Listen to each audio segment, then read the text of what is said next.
Hello everyone, thanks for tuning in to today's first video. So we're going to be looking at the E70F extended model for today's first video, doing the 30-day month-ahead look ahead for UK and for Northern Europe as well. So we'll be looking at mean sea level pressure anomalies, 500 millibar heights, temperature and precipitation for the next 4 weeks. We can extend out to 6 weeks with this, but on a Tuesday we stop it at week 4, as it is a 30-day look ahead, but we will show you weeks 5 and 6 data in our live stream tomorrow evening from 6 o'clock. We'll be live streaming tomorrow from 6 o'clock, and within that it'll be like a 10 to 14 day live streamed update, but within that we will show you weeks 5 and 6 data from the ECM. So I shall get on with that for you very shortly. Just to say, coming up later on today, we're going to have a 10 to 14 day video update with all of the regular features. And then there'll be a video tonight. I'm not sure whether it'll be like a 12Z look ahead as we've been doing over the past couple of nights, or whether it'll be Snow Watch. There's so much going on at the moment. You know, it's hard to fit everything in with it, really. But there will be a video this evening, be it a 12Z look ahead or Snow Watch. Something will be on the channel this evening. Right, so a big thank you to ecmwf.int for sharing the data with us. Let's get on with this then. So we're going to begin with the week 1 mean sea level pressure anomaly. This is going to take us from the 11th to the 18th of January.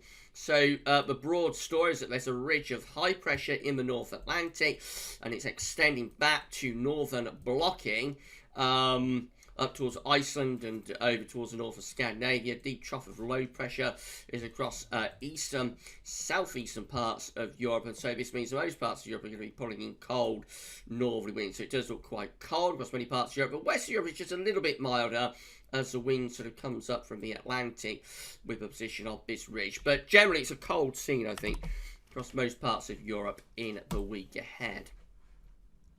The 500 millibar height on it from a North Pole view down shows masses of northern blocking within the northern latitudes extending down into the west of Europe as well. Deep trough of low pressure through these eastern and southeast parts of Europe again, with pulling in like quite cold northerly winds across many parts of Europe, particularly where we've got this trough of low pressure in the week ahead. So the temperature anomaly shows that many parts of Europe are cold, even very cold or severely cold this week. It is severely cold across northeastern Europe, so the Baltic areas and over towards northwestern parts of Russia. We're talking about temperature anomalies going to or below 10 degrees below average, and of course it's a cold time of year anyway, so 10 degrees below average in northwestern Russia is going to be extremely severely cold. Most parts of Europe are looking really cold as well, so the majority of Europe is below average. Just really have to go to this extreme southeastern corner to the south of the Black Sea, down into Turkey and eastern parts of Greece, Cyprus into the Middle East. It's milder than average there.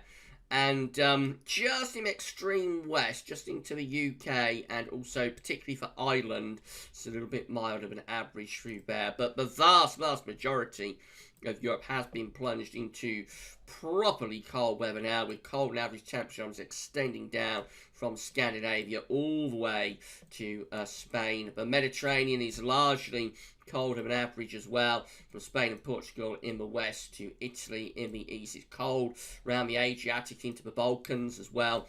Plenty of snow through there, I think. Just again, this extreme southeastern and eastern part of the Med is rather warmer. The precipitation anomaly for this week, week 1, 11th to the 18th of January, is largely drier than average across most parts of Europe, but not completely so. So Ireland, the UK and France are wetter than average. That's going to be primarily rain, of course. Wetter than average, like through northern Germany into Denmark, northern parts of Poland, and then particularly going up through the Baltic Sea into parts of Sweden and those sort of areas. And this is going to be, so this is above precipitation. This will be primarily snow. Of course, it will be snow because it's so very cold at the moment. So a lot of snow to come in the northeastern part of Europe, potentially. The southeastern corner as well has above average precipitation. Now, some of this in the north is going to be snow. So around Ukraine, this will be primarily snow. Into the Balkans, primarily snow. But as you go further southwards, like to the south of Black Sea, in towards Greece, Turkey, that of course is going to be rain and thunderstorms. And then coming back further westwards, it's drier on average through Spain and Portugal, but it is cold, of course, there, and many parts of central Med to Italy, drier than average as well. And you see where all the northern blocking is, where it's dry around Iceland into the Norwegian Sea, for example. Right, moving through to week 2. This one takes us from the 18th to 25th of January. That's how we're looking. So the trough is backing westwards. The ridge is going north. So again, proper northern blocking around Greenland, Iceland. That trough is backing westwards across many parts of Europe. This does look as though it would be cold and wintry potentially in many parts of Europe. Winds coming in from the north, the jet stream going on a southerly track. Looking at the 500 millibar height anomaly for week 2, we see this. So again, we've got this mid-Atlantic ridge extending up to northern blocking around Greenland into the Arctic. Deep trough of low pressure covering many parts of Europe now. Jet stream will be plunging southwards as well. Looks like it should be cold and wintry. Week 2 temperature anomaly shows largely below average temperatures across most parts of Europe, really particularly so for northern and western parts of Europe actually. So like these sort of parts of France, Germany, actually the temperature anomaly shows no signal, but I think it would be cold there as well. But the strongest, coldest anomaly is over Scandinavia, and again it's into the UK and into Ireland, and then coming down the western side of Europe. But I think these areas that are white, like France, Germany, Belgium, Holland, Netherlands, those areas that have no signal, I think it would be cold there. I don't see any reason why those areas wouldn't be cold. So I would imagine virtually the whole of Europe is cold here in week 2. It's probably just this southeastern corner. Even there, it has cooled down from week 1, but probably just in the southeastern corner that it might be a bit milder. But I think most parts of Europe will be very cold at about trough of low pressure in the second week. Week 2 precipitation anomaly. Above average precipitation through many northern and western parts of Europe. This could well be indicative of a lot of snow across most parts of Europe, from Scandinavia all the way down into France, northeastern Europe as well, so into northwestern Russia. Plenty of snowfall to come there, and yeah, it could be really quite a snowy week across many parts of Europe. Again, the driest weather is around Iceland, where we've got that blocking area of high pressure. Southeastern Europe, not quite as unsettled there, and of course, if it's a little bit milder, then you're talking more about rain, maybe thunderstorms which come down into the eastern part of the Mediterranean. But to me, that looks like it could be a very cold and wintry week, actually, across many parts of Europe from the 18th to the 25th of January.